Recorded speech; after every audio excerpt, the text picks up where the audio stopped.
على رسوله الكريم أما بعد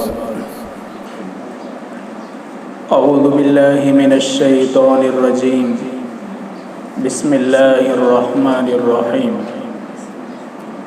إن الذين آمنوا وعملوا الصالحات يهديهم ربهم بإيمانهم تجري من تحتهم الأنهار في جنات النعيم دعواهم فيها سبحانك اللهم وتحيتهم فيها سلام وآخر دعواهم أن الحمد لله رب العالمين۔ میری محترمہ مائیں اور بہنیں اور پیاری بیٹیاں، اللہ کا احسان ہے کہ پہلی مرتبہ اس سے پہلے اعلان کیا تو آپ نے یہ بات دل پر لی اور وقت پر پہنچنے کی فکر کی۔ ابھی بھی ہماری ذمہ داری یہ ہے کہ جو مائیں اور بہنیں دین کی بات سننے سے دور ہیں ان کو سمجھا کر کے یہاں لانے کی کوشش کریں۔ ہماری وجہ سے اگر ایک کو بھی ہدایت مل گئی، ہماری وجہ سے ایک نے بھی اگر سچی اور پکی توبہ کر لی، اور ہمارے کہنے کی وجہ سے اگر کسی کی زندگی بدل گئی، تو میری مائیں اور بہنیں یہ بہت سستا سودا ہے۔ حضرت علی کو اللہ کے نبی نے فرمایا کہ علی، تیری وجہ سے اگر ایک کو اللہ نے ہدایت دے دی، قیامت کے دن تیرے لیے سرخ اونٹوں سے بہتر ہے۔ عرب لوگ سرخ اونٹوں کو پسند کرتے تھے، اس لیے ہمارے نبی نے یہ بات کہی، تو قیامت کے دن اللہ تعالیٰ اس کے اعمال کا ثواب بھی ہمارے نامہ اعمال کے اندر شامل کر لے گا، اور اللہ تعالیٰ ہمارے حق میں جنت کا فیصلہ کرے گا۔ میری مائیں اور بہنیں، ہمیں ایک ایسا ماحول محلے کے اندر قائم کرنا چاہیے کہ کوئی بھی گھر ایسا نہ رہے کہ جس گھر کی کوئی بھی جوان بیٹی اور ہماری ماں اور بہن یہاں مدرسے کے اندر حاضر نہ ہو۔ کوئی عذر ہیں، کوئی تکلیف ہیں تو الگ بات ہے، باقی میں آپ کو اچھا لگانے کے لیے نہیں کہتا۔ جب ہمارے گودرا شہر میں مستورات کے اندر دین کی بات سننے کا جذبہ نہیں تھا، ابھی ابھی جذبہ بیدار ہو رہا ہے، اس زمانے میں اچھی طرح مجھے معلوم ہے کہ اس محلے میں، اس مدرسے میں سب سے زیادہ بھیڑ ہماری ماں اور بہنوں کی رہتی تھی، اور آپ کا چرچا پورے شہر میں ہوتا تھا کہ گینی پلاٹ کے اندر مدرسے میں مائیں اور بہنیں اتنی جڑتی ہیں کہ بیٹھنے کی جگہ تک نہیں ملتی۔ تو اب ہم کو یہی ماحول دوسری مرتبہ یہاں آباد کرنا ہے، اور آپ کے دل پر لینے سے اللہ تعالیٰ اس میں آبادی کرے گا اور ترقی کرے گا۔ ایک عورت جب دل پر لیتی ہیں، اللہ تعالیٰ خاندان کے اندر تبدیلی پیدا کر دیتا ہے، خاندان کو بدل دیتا ہے۔ ایک عورت اگر اپنے دل پر بات لے لے تو اس ایک کی فکر سے اللہ تعالیٰ پورے نقشے کو بدل دیتا ہے۔ دنیا میں جتنے بھی بڑے بڑے لوگ آئے، چاہے انبیاء علیہ السلام، ان کے بعد صحابہ اکرام، ان کے بعد تابعین، پھر تبع تابعین، پھر جتنے بھی اولیاء آئے، ان تمام کے پیچھے سہارا عورت ہی ہیں۔ خود ہمارے نبی فرماتے ہیں کہ میری زندگی کا سب سے بہترین اگر کوئی سہارا ہے تو حضرت خدیجہ ہے۔ اسی نسبت سے ہمارے نبی ایک مرتبہ حضرت خدیجہ رضی اللہ تعالی عنہا بیمار تھی، تو آپ ان کو دیکھنے کے لیے تشریف لے گئے۔ حضرت فاطمہ رضی اللہ تعالی عنہا کی عمر بہت کم تھی، ہمارے نبی نے اپنی پیاری بیوی کی عیادت کی، خیر خبر پوچھی، آپ دیکھ نہیں پائے تو آپ تھوڑی دیر کے لیے باہر نکل گئے، تو حضرت خدیجہ نے اپنی بیٹی حضرت فاطمہ کو بلایا۔ حضرت فاطمہ ہمارے نبی کو سب سے زیادہ محبوب بیٹی تھی۔ آپ کی عادت تھی کہ آپ جب بھی سفر میں جاتے حضرت فاطمہ کو مل کر جاتے، آپ سفر سے واپس آتے سب سے پہلے حضرت فاطمہ کی ملاقات کرتے تھے۔ پہلے مسجد میں آتے سفر سے، پھر مسجد میں تمام صحابہ سے ملاقات کرتے، اس کے بعد پھر سیدھے حضرت فاطمہ کے گھر چلے جاتے۔ حضرت فاطمہ اپنے ابا کو لینے کے لیے دروازے پر کھڑی رہتی استقبال کے لیے۔ ہمارے نبی کو دیکھ کر کے وہ اتنی خوش ہو جاتی، ہمارے نبی کا ہاتھ پکڑ کے بوسہ دیتی، اپنے ابا کا ہاتھ پکڑ کے ہاتھ کو بوسہ دیتی۔ اللہ کے حبیب بھی اپنی چھوٹی اور سب سے پیاری بیٹی کا ہاتھ پکڑ کے آپ بھی بوسہ دیتے تھے، اور اپنی بیٹی کے پیشانی پر بھی آپ بوسہ دیتے تھے۔ تو حضرت خدیجہ نے اپنی بیٹی حضرت فاطمہ سے کہا کہ بیٹا تمہارے ابا سے پوچھو کہ اگر میرا انتقال ہو گیا اور مجھے غسل دیا گیا اور میرے کفن کے لیے آپ اپنی نبوت والی چادر مجھے دیں گے۔ حضرت فاطمہ ایک بیٹی ہیں، ماں جب یہ بات کہے تو بیٹی کے دل کے اوپر کیا اثر ہوگا؟ ماں اس کا سب سے زیادہ جذبہ بیٹی کے دل میں ہوتا ہے بیٹے کے مقابلے میں۔ اور کچھ ایسی بیٹیاں بھی ہوں گی کہ ماں کی نافرمان ہوں گی، لیکن ایسی بہت کم ہوتی ہیں۔ زیادہ بیٹیاں ایسی ہوتی ہیں کہ ان کے دلوں کے اندر ماں کی جگہ ہوتی ہے، ان کے دلوں کے اندر ماں کی ممتا ہوتی ہے، محبت ہوتی ہے، اور ایک ماں سے اس کو تعلق ہوتا ہے، ماں سے خصوصی لگاؤ ہوتا ہے۔ جب حضرت خدیجہ نے اپنی بیٹی فاطمہ سے یہ بات کہی کہ بیٹا باپ سے پوچھو، اللہ کے حبیب سے پوچھو کہ میرے انتقال کے بعد میرے کفن کے لیے آپ اپنی نبوت والی چادر دیں گے۔ موت کا تذکرہ حضرت فاطمہ نے سنا کہ میری امی موت کا تذکرہ کر رہی ہیں، زار و پتار رونے لگی۔ اس کے بعد حضرت خدیجہ نے تسلی دی کہ بیٹا میں اس کا مطلب یہ نہیں کہ جلدی تم کو چھوڑ کر چلی جاؤں گی، یہ تو میں تمہارے ابا سے ایک قرار کر رہی ہوں۔ تو حضرت فاطمہ اپنے ابا حضرت محمد صلی اللہ علیہ وسلم کے پاس آئی۔ آپ نے حضرت فاطمہ کے چہرے کو دیکھا، رونے کی وجہ سے آنکھیں لال ہو گئی تھیں اور ان کے آنسو ان کے رخسار پر گر رہے تھے۔ بیٹی کی اس حالت کو دیکھ کر کے آپ بھی تعجب کرنے لگے۔ حضرت فاطمہ سے کہا بیٹا کس کام کے لیے آئی ہو؟ حضرت فاطمہ نے کہا کہ ابا جان میری امی نے آپ سے ایک درخواست کی ہے کہ میرے مرنے کے بعد آپ اپنی نبوت والی چادر کہ جو چادر آپ کے بدن مبارک پر رہتی ہیں، ہمارے نبی کی پیٹھ پر ایک مہر نبوت تھی، نبوت کی علامت تھی، جو دو کندھوں کے درمیان میں ایک کبوتر کا جو انڈا ہوتا ہے، اتنی بڑی مہر نبوت تھی۔ وہ چادر آپ کی مہر نبوت پر لگتی تھی اور آپ کے نبوت والے بدن مبارک کے اوپر وہ چادر لگی رہتی تھی۔ تو حضرت فاطمہ نے اپنی امی کی بات پہنچائی کہ میری امی کہہ رہی ہیں کہ آپ یہ چادر کفن کے لیے دیں گے۔ تو ہمارے نبی حضرت خدیجہ کے پاس آئے، اپنی بیوی کے پاس آئے، کہا خدیجہ کیا بات کرتی ہو؟ تو حضرت خدیجہ نے وہی بات دہرائی جو آپ کی بیٹی حضرت فاطمہ نے کہی۔ حضرت خدیجہ جب یہ بات بولی، ہمارے نبی نے کیا فرمایا؟ خدیجہ ارے تم چادر کی بات کرتی ہو، اگر تم نے میرے بدن کا چمڑا بھی مانگا اور میرے بدن کی کھال بھی اگر مانگی تو میں یہ بھی دینے کے لیے تیار ہوں۔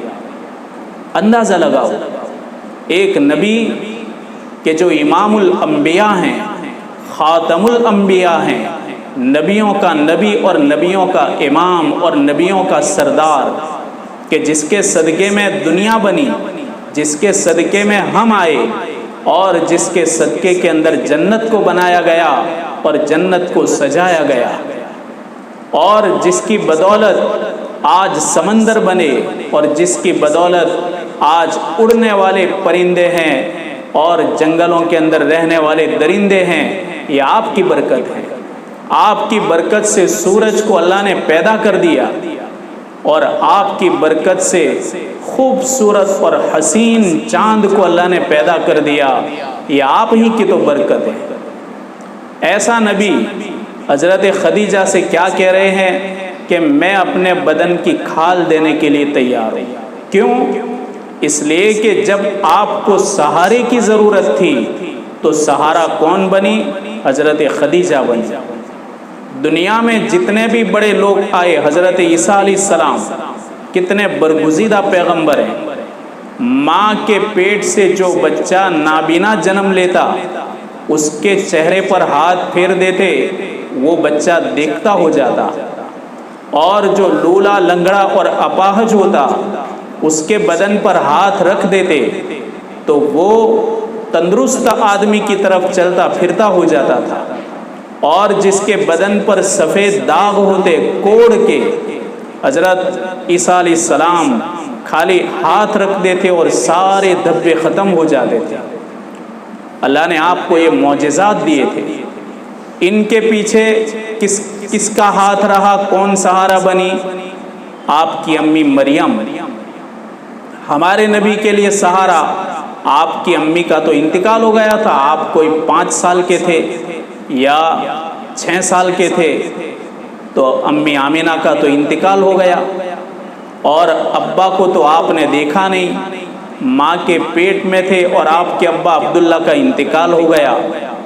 سہارا ماں باپ کا آپ نے نہیں دیکھا، سہارا حضرت خدیجہ کا دیکھا۔ دنیا میں جتنے بھی اولیاء آئے، ان تمام اولیاء کے پیچھے ایک عورت کی محنت لگی ہے۔ حضرت خواجہ نظام الدین اولیاء رحمۃ اللہ علیہ، ان کے ہاتھ پر 8 لاکھ لوگوں نے ایمان قبول کیا، 8 لاکھ ہندوؤں نے۔ آج بھی ان کو خواجہ حضرت نظام الدین ہندو لوگ کہتے ہیں، حضرت کا لفظ بولتے۔ جب انہوں نے اپنی امی سے کہا کہ میرے ہاتھ پر اتنے لوگوں نے ایمان قبول کیا، تو ان کی امی نے کیا کہا کہ بیٹا کمال تیرا نہیں ہے، کمال تیری ماں کا ہے۔ تیری ماں نے کبھی بھی بغیر وضو کے دودھ نہیں پلایا، تیری ماں نے کبھی بھی کسی اجنبی مرد کا چہرہ نہیں دیکھا، تیری ماں کبھی اپنے گھر سے باہر نہیں نکلی، اور کبھی بھی تیری ماں کا چہرہ کسی نے نہیں دیکھا، اور تیری ماں کی کبھی نماز فوت نہیں ہوئی، اور تیری ماں نے کبھی جھوٹ نہیں بولا، تیری ماں نے کبھی غیبت نہیں کی، تیری ماں نے کسی کا ٹھٹھا اور مذاق نہیں کیا، تیری ماں نے ہمیشہ اپنی زبان کی حفاظت کی، اپنے دل اور دماغ کی حفاظت کی۔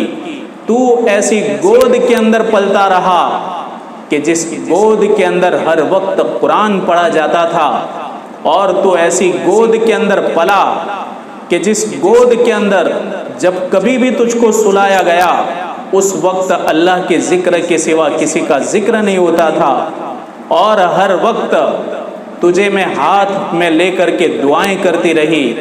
ایسی ماں کی گود میں تو پلا ہے۔ تو حضرت خواجہ نظام الدین اولیاء زار و قطار رونے لگے کہ یا اللہ اتنی بڑی نعمت عطا فرمائی کہ ایک ماں جس کو ایسی مل جائے جو ولیہ ہو اور کامل ہو، مکمل ہو، حیا والی ہو، شرم والی ہو، اور اللہ سے ڈرنے والی ہو، اپنی عزت اور آبرو کی حفاظت کرنے والی ہو۔ ایسی ماں کا مل جانا اولاد کے لیے ایک عظیم تحفہ ہے۔ اور خوش قسمت ہیں جن کے ماں باپ زندہ ہیں اور وہ تربیت کرتے ہیں. یہ اولاد کے لیے اللہ کی دی ہوئی ایک بڑی نعمت ہے. تو ان کی ماں نے کیا کہا کہ بیٹا زیادہ خوش نہیں ہونے کا اور زیادہ فخر نہیں کرنے کا کہ تیرے ہاتھ پر لاکھوں لوگوں نے ایمان قبول کیا. یہ تیری ماں کا کمال ہے اور تیری ماں کا تقویٰ ہے اور تیری ماں کی مقبولیت ہے اللہ کے نزدیک. تو میری ماں اور بہنیں، آپ کی تھوڑی سی فکر انقلاب پیدا کر دیتی ہے. حضرت رابعہ بصریہ کتنی بڑی ولیہ تھی. ہر وقت اللہ کا استحضار کرنے والی عورت. استحضار کا مطلب اللہ کا دھیان کرنے والی عورت. ہمیشہ اللہ کو حاضر ناظر سمجھنے والی عورت کہ جس کے دل کے اندر یہ بات بیٹھ جائے کہ اللہ حاضر ہے، اللہ حاضر ہے. اینما تکونوا، جہاں کہیں تم ہو، جس جگہ پر بھی ہو، اللہ کی نظر ہے، ہم اللہ کی نظروں میں ہیں. تو ایسا آدمی کبھی گناہ نہیں کرے گا، ایسی عورت کبھی گناہ نہیں کرے گی، اس لیے کہ اس کی ایک ہی دھن لگی ہوئی ہے کہ مجھے اللہ دیکھ رہا ہے. ایسی ولیہ صفت عورت کہ لاکھوں اور کروڑوں عورتوں کے اندر ایسی عورتوں کا ملنا مشکل ہے. ایسی ولیہ عورت. ایک مرتبہ حضرت امام حسن بصری کو دیکھا کہ آپ نے سمندر کے کنارے پر پانی کے اوپر مصلی بچھایا، تو وہاں سے ان کا گزر ہو گیا. آپ نے حضرت امام حسن بصری سے فرمایا کہ تعجب ہے کہ تم لوگ اپنی ولایت کو یہ سمجھتے ہو کہ اللہ نے مجھ کو ایسی کرامت دی کہ میں پانی کے اوپر مصلی بچھا کر کے نماز پڑھ رہا ہوں. ارے پانی میں تو مچھلی بھی تیرتی ہے، اور اگر کوئی ہوا کے اندر مصلی بچھائے تو ہوا میں تو اللہ کے پرندے بھی اڑتے ہیں. تو نہ پرندوں کا کمال ہے نہ مچھلیوں کا کمال ہے. کمال یہ ہے کہ بندہ اور بندی اللہ سے ڈرے، اس سے بڑا کوئی ولی نہیں ہو سکتا.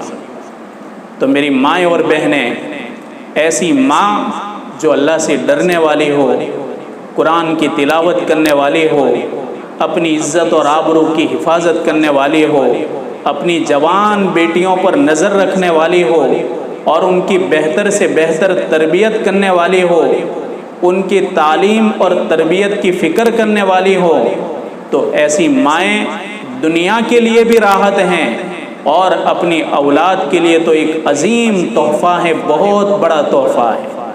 تو ہم زندگی اس طرح گزارے کہ ہم اوروں کے لیے رحمت بنے، ہم اوروں کے لیے راحت بنے، اپنی اولاد کے لیے آنکھوں کی ٹھنڈک بنے.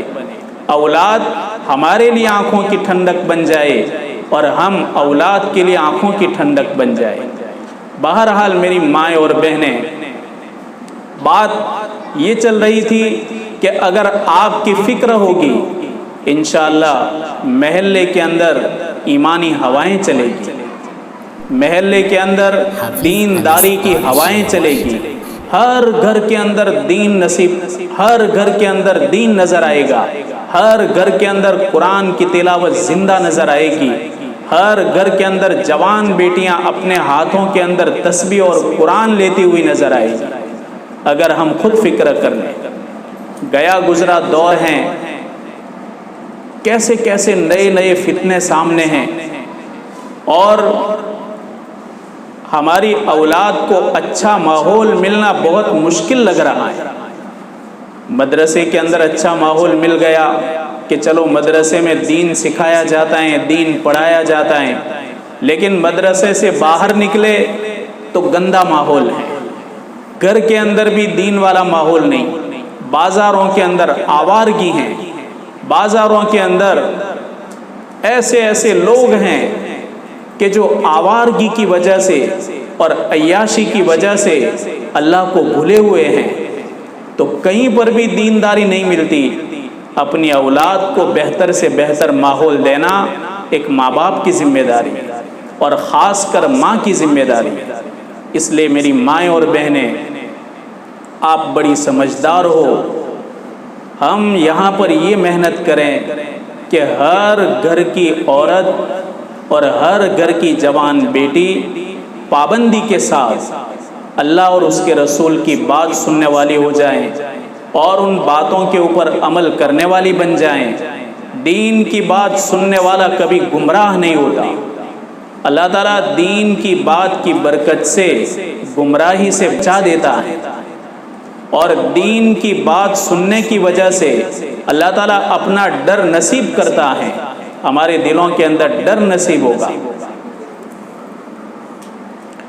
اور ہمارے گھروں کے اندر جیسے ابھی مفتی صاحب نے بات کہی کہ فیشن پرستی، گندی گندی رسمیں، اسی طرح ایک دوسرے کا دیکھ کر کے اپنے گھروں کے اندر ایک دوسرے کی حریفائی کرنا، انہوں نے یہ کیا تو ہم بھی کریں، انہوں نے یہ پہنا تو ہم بھی پہنیں، انہوں نے شادی کے اندر یہ کیا تو ہم بھی کریں، یہ دیکھا دیکھی ہو رہا ہے۔ دیکھو نے عمرہ جیسی کتنی عظیم عبادت ہے، کتنی مبارک عبادت ہے، اللہ کا احسان ہے، شکر ہے، ہم کو بہت خوشی ہوتی ہیں اور دعائیں کرتے رہتے ہیں کہ اللہ تعالیٰ اس میں مزید ترقی عطا فرمائے کہ ہماری سماج میں چھوٹے چھوٹے بچے خانہ کعبہ کی زیارت کر رہے ہیں، روضہ اقدس پر جا کر کے امام الانبیاء کو سلامی پیش کر رہے ہیں، اور مبارک جگہوں کے اوپر جا کر کے طواف کر رہے ہیں۔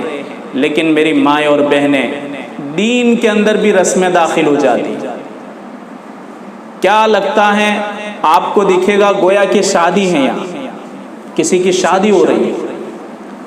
خوشی کی بات ہم یہ کہتے ہیں کہ اللہ پوری سماج کو اور امت مسلمہ کو اپنے گھر کی زیارت نصیب کرے، غریب سے غریب بھی اللہ تعالیٰ اسباب کھڑے کر کے اس کو بھی زیارت نصیب کرے۔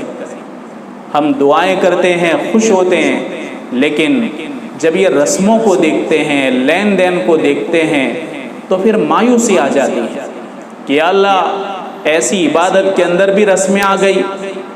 ہر جگہ تو عورتوں نے لین دین شروع کر رکھا ہے، قرآن ختم ہوا تو لین دین ہوتا ہے، بچہ حافظ ہوا لین دین ہو جاتا ہے، حج میں گئے تو لین دین ہوتا ہے، عمرہ میں بھی لین دین ہوتا ہے، شادی میں بھی لین دین ہوتا ہے، ہر جگہ بس چندہ ہی چندہ ہوتا ہے، اس کے علاوہ کوئی نام نہیں۔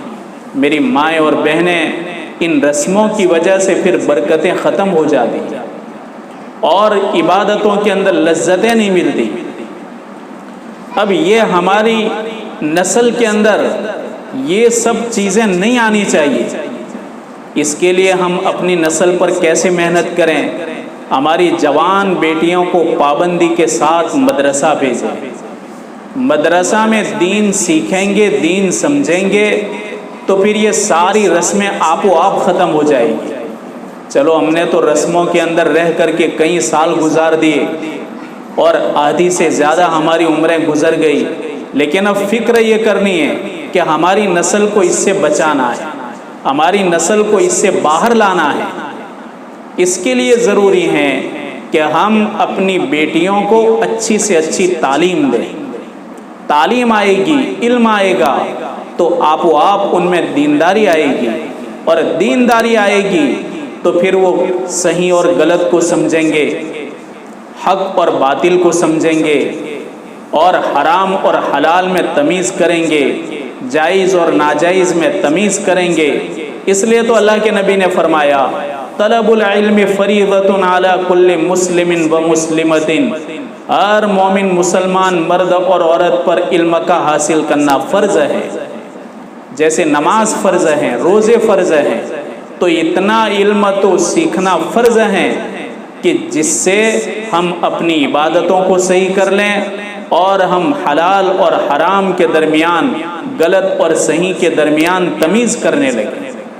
اب یہ کہاں سے سیکھیں گے؟ تو مدارس سے سیکھیں گے، مدرسوں کے اندر یہ علم آئے گا، قرآن کا علم آئے گا، مسائل کا علم آئے گا، دینی کتاب کا علم آئے گا۔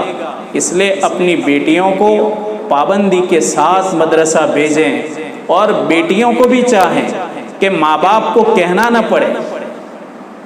ہم تو لڑکیوں کو یہی تاکید کرتے ہیں کہ بیٹا تم کو تمہاری ماں کہے کہ رات کو پڑھنے بیٹھو، قرآن کی تلاوت کرو، ایسا موقع آنے ہی نہیں دینا۔ الٹی ماں ہم کو دیکھ کر کہے کہ نہیں میری بیٹی مدرسہ جاتی ہیں تو ماشاءاللہ اس کی زندگی کے اندر تبدیلی آ رہی ہے، اور میری بیٹی قرآن پڑھتی ہیں مدرسے میں تو اللہ کا شکر ہے کہ گھر میں رہ کر بھی قرآن کی تلاوت کر رہی ہے۔ ماں پر اثر پڑنا چاہیے۔ بیٹیاں سن رہی ہیں، ان کو میں خاص کہتا ہوں کہ ماؤں کو دین کی طرف اس طرح مائل کرو کہ دوسری مائیں بھی یہ تمنا کرنے لگیں کہ فلاں کی بیٹی اتنی دیندار ہو رہی ہیں تو لاؤ ہم اپنی بیٹیوں کو بھی مدرسہ بھیجیں۔ اثر پڑنا چاہیے۔ جو بچے چلہ میں 4 مہینے جاتے ہیں، ہم ان کو بھی کہتے ہیں کہ دیکھو تم 4 مہینہ جاؤ، چلہ جاؤ، آنے کے بعد اس طرح رہو کہ کوئی بیچاری ماں اپنے بیٹے کو بھیجنے کے لیے تیار رہے کہ فلاں کا بیٹا جا کر آیا تو اس کی زندگی کے اندر یہ بدلاؤ آیا تو لاؤ ہم اپنے بیٹوں کو بھی بھیجیں۔ یہاں آ کر کے تم نمازوں کو ضائع کر دو، یہاں آ کر کے وہی گالیاں، وقت کو ضائع کرنا، بیٹھے رہنا راتوں تک، راتوں میں دیر جاگنا، موبائل کے اوپر لگے رہنا، اگر آنے کے بعد بھی زندگی میں تبدیلی نہیں آتی تو پھر ایک ماں اپنے بیٹے کو بیچنے کے لیے 100 بار سوچے گی۔ تو ہم آنے کے بعد ایک نمونہ بنے، بہتر سے بہتر نمونہ بنے۔ اس لیے میں خاص کر کے ہماری پڑھنے والی بیٹیوں کو کہتا ہوں کہ بیٹا اپنے اس طرح رہیں کہ محلے کے اندر ایک نمونہ بن کر رہے، لوگ ہماری مثال دیں کہ دیکھو اللہ تعالیٰ ہم کو بچی دے تو فلاں ماں بیٹی کی طرح ہم کو بھی ہمارے گھر میں بھی بیٹی دے۔ ہمارے نبی جب چھوٹے تھے، آپ کو تو نبوت 40 سال کے بعد ملی، تو عرب کی عورتیں جب حمل کی حالت میں ہوتی تو خانہ کعبہ کے پاس آتی اور آ کر کے کیا کہتی؟ یا اللہ بیٹا دے محمد جیسا، یا اللہ بیٹا دے محمد جیسا۔ بولو، ایسی دعائیں کرتی تھی۔ ہمارے نبی بچپن سے ہی، چونکہ آگے چل کر کے امام الانبیاء بننے والے تھے، بچپن سے ہی عرب کے اندر ایک بہترین مثال اور نمونہ بن گئے تھے۔ آپ میں وہ ادب تھے جو اللہ نے آپ کو سیدھے ادب سکھائے، آپ کی تربیت اللہ نے کی، آپ کا کوئی استاد نہیں۔ اللہ تعالیٰ نے آپ پر کسی کا بھی احسان نہیں رکھا، اپنا ہی احسان رکھا۔ ہمارے نبی کا کوئی استاد نہیں، یہاں تک کہ ہمارے نبی کی وہ اولاد یعنی لڑکوں کو بھی اللہ نے زندہ نہیں رکھا، تمام لڑکوں کو بچپن کے اندر اللہ نے اٹھا لیا، تاکہ کوئی یہ وہم نہ کرے اور کوئی گمان نہ کرے کہ یہ امام الانبیاء کے لڑکے ہیں تو نبوت کے اندر ان کا بھی حق ہے، کسی کو شک نہ ہو جائے، شبہ نہ ہو جائے۔ اللہ تعالیٰ نے آپ کے بیٹوں کو بھی بچپن کے اندر اٹھا لیا، ہمارے نبی پر کسی کا احسان باقی نہ رکھا۔ تو وہ حمل والی عورتیں ہمارے نبی کے سر پر ہاتھ رکھتی، آپ چھوٹے معصوم بچے تھے، اور دعائیں کیا کرتی خانہ کعبہ کے سامنے کہ اللہ اولاد دے تو محمد جیسی دے۔ تو ہم اس طریقے سے رہیں کہ لوگ ہماری مثال دیں اور ہم کو کہنا ہی نہ پڑے کہ مدرسہ جاؤ یا قرآن کی تلاوت کرو یا پھر نماز کا وقت ہو گیا تو نماز پڑھو، ہم کو کہنا ہی نہ پڑے۔ ہم خود اپنے تمام اوقات کی حفاظت کریں اور پابندی کے ساتھ ٹائم ہو جائے تو ہم نماز پڑھ لیں، تلاوت کے وقت پر تلاوت کریں، گھر میں چھوٹا موٹا کام ہو ماں کے کاموں کے اندر ہاتھ بٹائیں، ماں کی عزت کریں، ماں کا احترام کریں، ماں کے لیے دعائیں کریں، ماں کی آنکھوں کی ٹھنڈک بن کر کے رہے۔ اور ماں جب اپنی طرف نظر کریں تو ماں کو لگنا چاہیے کہ یا اللہ تو نے میرے گھر کے اندر اتنی بڑی رحمت دے دی۔ اور ماں کی طرف جب بھی نظر اٹھائیں تو رحمت کی نظر اٹھائیں، اس لیے کہ ماں باپ کو رحمت کی نظر سے اور شفقت کی نظر سے دیکھنے میں اللہ تعالیٰ نے ایک مقبول حج کا ثواب رکھا ہے۔ صحابہ نے کہا یا رسول اللہ صلی اللہ علیہ وسلم، ایسا تو ہم دن میں 100 بار کر سکتے ہیں۔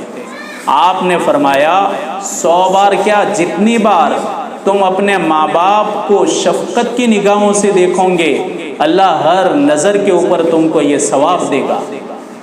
کتنا آسان دین ہے اور کتنا آسان ثواب ہے کہ ہم ایک شفقت کی نظر سے ماں باپ کے ذریعے جنت کے حقدار بن جاتے ہیں۔ ماں باپ اللہ تبارک و تعالیٰ نے وہ عظیم نعمت دی ہیں کہ اس نعمت کی قدر دانی کرنے پر جنت کا وعدہ ہے۔ ماں باپ کی رضامندی میں اللہ کی رضا ہے، ماں باپ کی ناراضگی میں اللہ کی ناراضگی ہے۔ اس لیے پڑھنے والی بیٹیوں کو بھی خاص یہ ہدایت ہے کہ ہم گھر کے اندر بھی ایک بہترین بیٹی بن کر کے رہے، مدرسے کے اندر ایک بہترین طالبہ بن کر رہے، استاذ کا احترام کرے، کلاس کا احترام کرے، قرآن کی عزت کرے، قرآن سامنے ہو باتیں نہ کرے، قرآن سامنے ہو دنیاوی بات بالکل نہ کرے۔ یہ آخرت کا گھر ہے، آخرت کی جگہوں پر دنیا نہیں ہونی چاہیے۔ آج لوگ قبرستان میں جاتے ہیں، قبر کے پاس بھی دنیاوی باتیں کرتے ہیں۔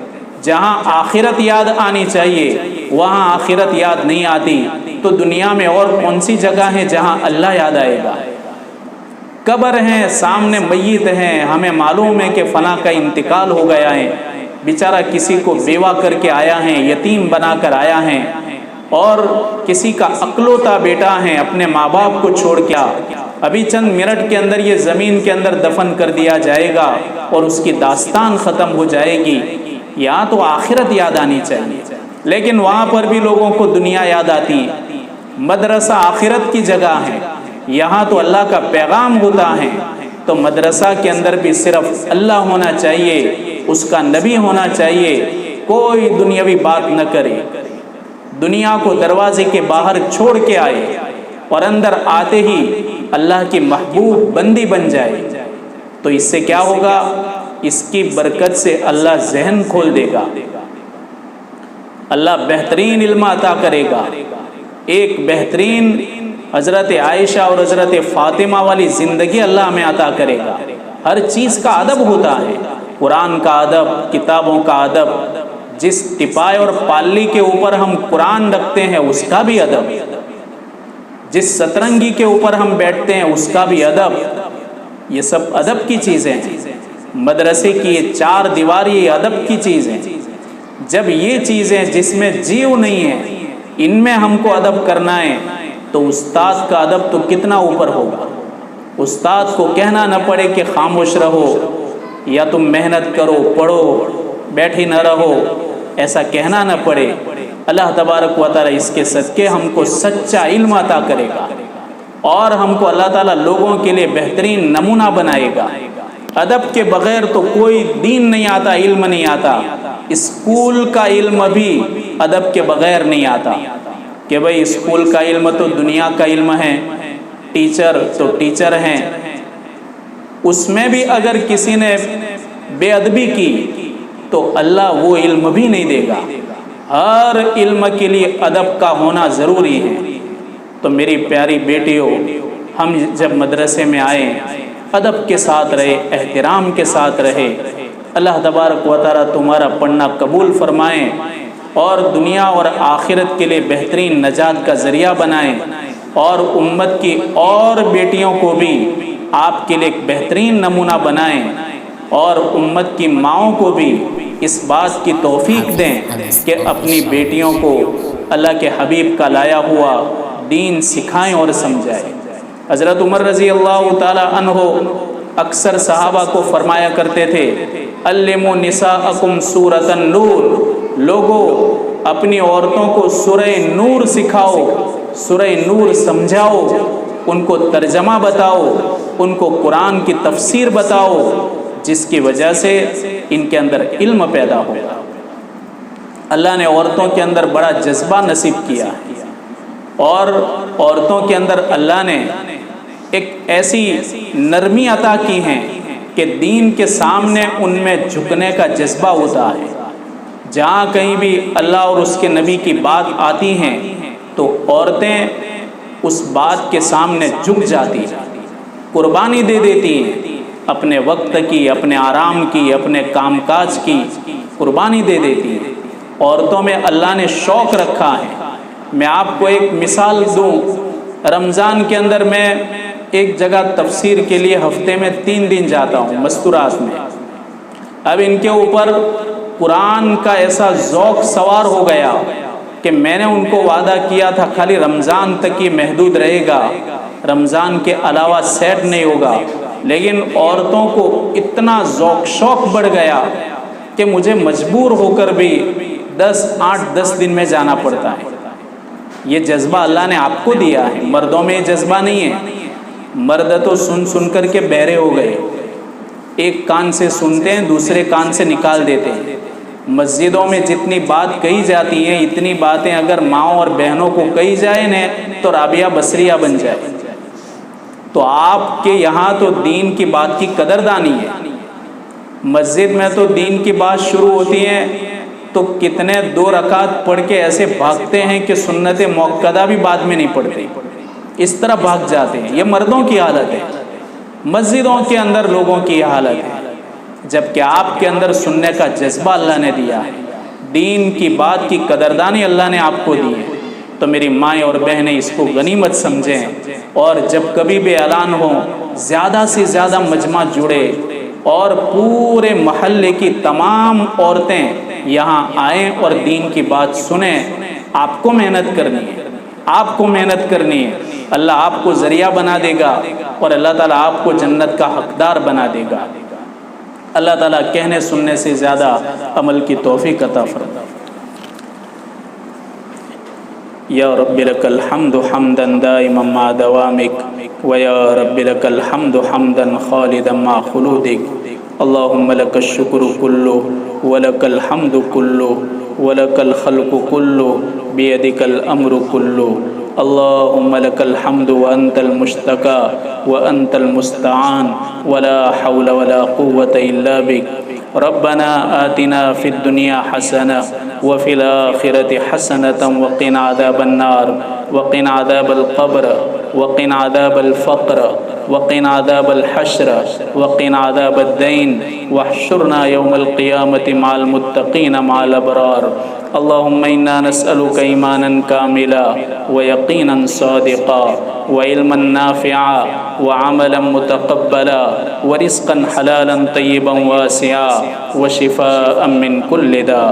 مولا ہم گنہگار ہیں، خطا کار ہیں، بڑے مجرم ہیں، مولا ہم نے غفلتوں میں زندگی گزاری ہے، مولا ہم دن بدن اپنی زندگی کے ایک دن کو کم کر رہے ہیں، ہم دنیا سے نکل کر آخرت کی طرف جا رہے ہیں۔ مولا ہم کو تیری رضا والی زندگی نصیب فرما، تیری ناراضگی والی زندگی سے پوری امت کی حفاظت فرما۔ مولا امت کے جیسے اعمال ہوتے ہیں ویسے ہی فیصلے آسمان سے نیچے اترتے ہیں، اگر اچھے اعمال یہاں سے اوپر جاتے ہیں تو تیرے فیصلے بھی اچھے آتے ہیں، اور اگر یہاں ہم نافرمانی کرتے ہیں تو تیرے فیصلے بھی ویسے ہی اترتے ہیں۔ مولا کریم جب بارش کا موسم شروع ہوتا ہے تو اپنے انمول جانوروں کی فکر پہلے کر لیتا ہے، پانی برسا کر کے ان کے لیے گھاس اور چارہ اگا دیتا ہے، لیکن پھر جب ہماری باری آتی ہے، کھیتوں کی باری آتی ہے، مولا تو اتنا روٹھا ہوا ہے کہ پھر ہماری باری آتی ہے تو پانی کو بند کر دیتا ہے، اور تو کہتا ہے میرے بندوں اور بندیوں تم تو اپنی روش کو نہیں بدلتے، تم اپنی زندگی کو نہیں بدلتے، تم دن بدن غافل بن رہے ہو، تو مجھے کوئی پرواہ نہیں ہے اگر روئے زمین پر کوئی تیری بات نہ مانے، میرے رب تیری خدائی کے اندر کوئی کمی نہیں آ سکتی، اور اگر پوری دنیا کے لوگ سب کے سب حسن بصری بن جائے اور تمام عورتیں رابعہ بصریہ بن جائے تو تیری خدائی کے اندر کوئی زیادتی نہیں ہوتی۔ مولا تو قل هو اللہ احد ہیں، اللہ الصمد ہیں، لم یلد ولم یولد ہیں، ولم یکن لہ کفوا احد ہیں۔ مولا کریم لیکن تو اپنی رضا سے ہم تمام سے راضی ہو جا۔ مولا ہمارے اعمال کی طرف نظر نہ فرما، ہمارے پاس تو کوئی ایسے اعمال نہیں ہیں کہ ہم اس کو وسیلہ کے لیے پیش کریں۔ ہم جب اپنے نامہ اعمال اور زندگی کے اعمال کو ٹٹولتے ہیں تو کوئی ایسا عمل نظر نہیں آتا کہ جو ہم تیرے حضور میں پیش کرے۔ مولا ہمارے ٹوٹے پھوٹے اعمال کو قبول فرما۔ مولا کریم اس محلے کے اندر خصوصی رحمت نازل فرما، یہاں کی عورتوں کے اندر دینداری پیدا فرما، یہاں کے مردوں کے اندر دینداری پیدا فرما، یہاں کے بچوں کے اندر، بچیوں کے اندر، جوان بیٹوں اور بیٹیوں کے اندر دین پیدا فرما، غفلت اور آوارگی کو ختم فرما، بے شرمی بے حیائی کو ختم فرما، ہر گھر کو تو بہترین نمونہ بنا۔ مولا مسجد کو آباد فرما، مدرسے کو آباد فرما، جو بھی بیٹیاں یہاں پڑھتی ہیں ان کے علم کے اندر ترقی عطا فرما اور ان کے ذہن کو وسیع فرما۔ مولا کریم آپس میں لوگوں کے دلوں میں ایک دوسرے کی عظمت نصیب فرما، ایک دوسرے کی محبت عطا فرما۔